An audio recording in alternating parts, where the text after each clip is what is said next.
To je malo nešto drugačije.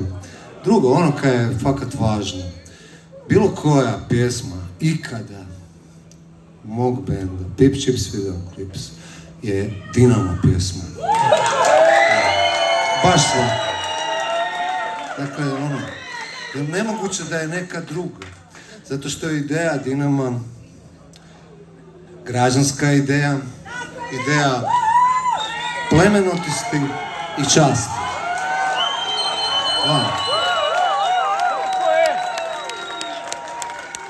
Ovdje u publici je momak. Ako znate, ako ste ikad bili na stadionu, onda znate, na sjeveru je dugo visila jedna krpica. Manja je od ostalih krpica, ali se jako dobro vidi, na njoj piše PSN. Neko zna kaj to znači. Znači, to je borba se nastavlja. Ovdje je momak koji jedno vrijeme dužio tu krpu, jer se krpe drže i brane se praktički životom. Dobio je jako puno batina zbog toga. I on jako dobro zna kaj je Dinamo. Dakle, tak, sad ćemo svirati Dinamo, ali da znate da bilo koja druga pjesma, kada ovaj band ne svira Dinamo, ja volim, svira sve fucking jebene Dinamo pjesme.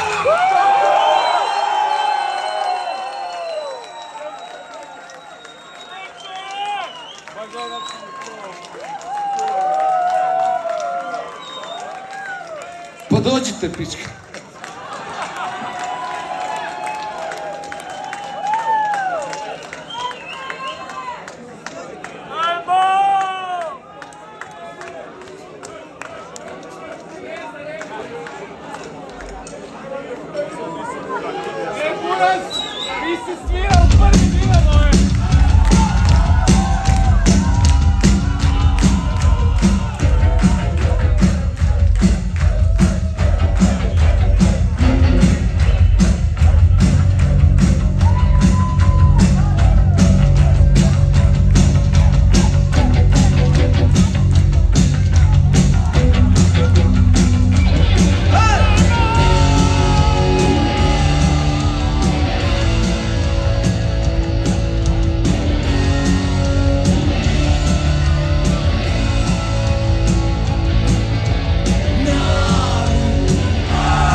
Yeah,